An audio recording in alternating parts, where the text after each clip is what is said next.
মুফতি মাওলানা মোহাম্মদ আব্দুল মতিন চাঁদপুরি, খতিব বাইতুল আমান জামে মসজিদ, নারায়ণগঞ্জ। আসসালামু আলাইকুম ওয়া রাহমাতুল্লাহি ওয়া বারাকাতুহু।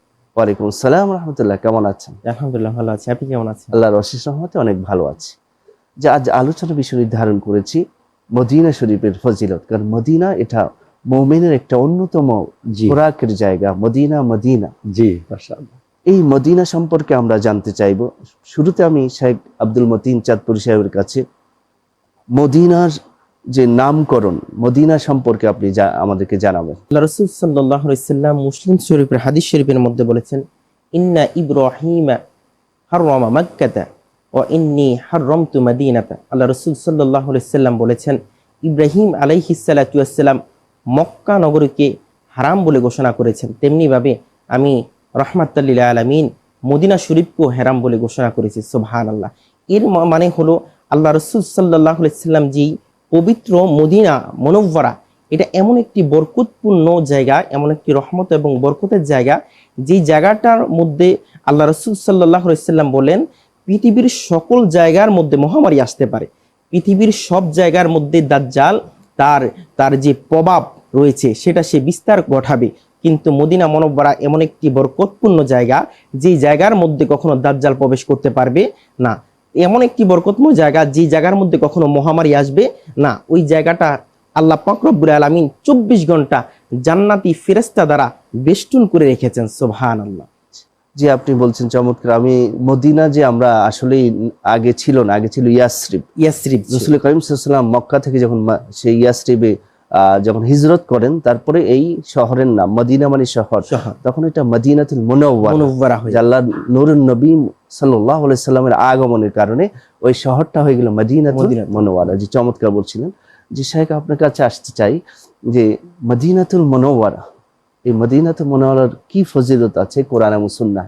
মাশাআল্লাহ, অসংখ্য মোবারকবাদ। যে মনের মতো হৃদয়ের মণিকুঠায় যেই শহরের কথা সবসময় বেজে ওঠে, এমন একটি শহর নিয়ে আপনি কথা শুরু করেছেন, মদিনাতুল মুনাওয়ারা।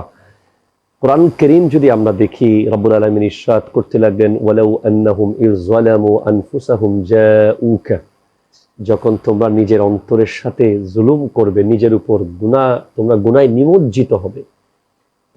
হাবিব, যখন মানে তারা গুনায় নিমজ্জিত হবে, তারা যেন অবশ্যই আপনার কাছে চলে যায়, আপনার কাছে চলে যায়।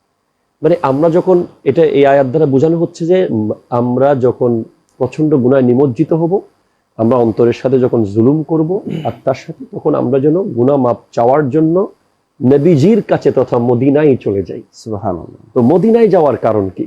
যেহেতু মদিনা শরীফ, এটা তো ইয়াসরিব ছিল। ইয়াসরিব সরবুন থেকে, সরবুন অর্থ হচ্ছে যে রোগ বালায়, মহামারী, যেখানে মানুষ ভয়ে যেত না, যেখানে মানুষ যেতই না, যেখানে গেলে রোগ বালাই হতো, দুরারোগ্য হয়ে যেত। কিন্তু যেই মাত্র আমার নবী হিজরত করে ওই মদিনায় পৌঁছেছেন, নবীজির কদমের ছোঁয়া লেগে ওটা মদিনাতুল মুনাওয়ারা দারুশ শিফা হয়ে গেছে। শুধু দারুশ শিফা হয় নাই, বরং আমার নবীজি ওই মদিনা শরীফে যাওয়ার পরে নবীজি প্রথম মসজিদ বানিয়েছেন, মসজিদে কোবা, লা মসজিদুন উসসিসা আলা তাকওয়া, যেটা তাকওয়ার উপর প্রতিষ্ঠিত। এরপরে মসজিদ আন-নববী, যেখানে আমার নবীর রওজা মুবারক অবস্থিত রয়েছে, নবীজির হুজরা মুবারক অবস্থিত রয়েছে।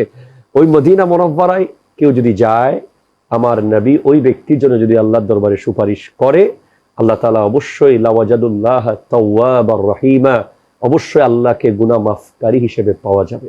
জি, আপনার সাথে একটু অ্যাড করতে চাই যে কোরআনের মধ্যে যেখানে লা উকসিমু বিহাযাল বালাদ বলেছে, জি, অর্থাৎ এই শহর সম্পর্কে শপথ করা হয়েছে, তাহলে কতটা এখানে লা উকসিমু বিহাযাল বালাদ বলতে এটা মক্কা নগরীকে বোঝানো হয়েছে।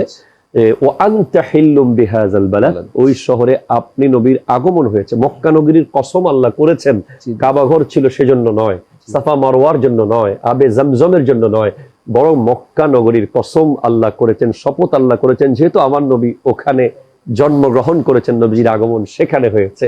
তো নবীজি যেখানে চলে গেছে, রহমত সেখানে, বরকত সেখানে, সাথে মদিনা একটা ওতপ্রোতভাবে জড়িত রয়েছে। আমি যদি বলতে যাই আপনাকে, রাসূল সাল্লাল্লাহু আলাইহি ওয়াসাল্লাম ইরশাদ করতে লাগলেন, আল্লাহুম্মা হাব্বিব ইলাইনাল মাদিনাতা কাহুব্বিনা মাক্কাতা আও আশাদ্দা, হে আল্লাহ, আমাদের মধ্যে তুমি মদিনার ভালোবাসাকে আরো মজবুত করে দাও, যেভাবে মক্কাকে আমরা ভালোবাসতাম, সাহাবায়ে কেরাম যখন হিজরত করে আসার পরে তাদের মধ্যে মক্কার প্রতি প্রেম জেগে উঠতে চাচ্ছিল, তারা বারবার মনে চাচ্ছিল যে আমরা যদি একটু মক্কায় যেতে পারতাম, একটু মক্কা চলে যেতে পারতাম, একটু ঘুরে আসতে পারতাম।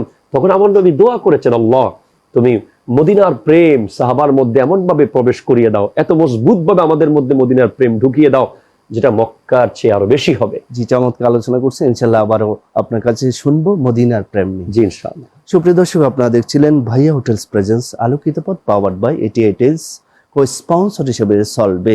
নিচ্ছি ছোট্ট একটি বিরতি, আমাদের সাথেই থাকুন। ফিরে এলাম বিরতির পর। আমাদের সাথে থাকার জন্য ধন্যবাদ। আপনারা দেখছিলেন ভাইয়া হোটেলস প্রেজেন্স আলোকিত পথ, powered by 88 tiles, co sponsor হিসেবে রয়েছে সলবে।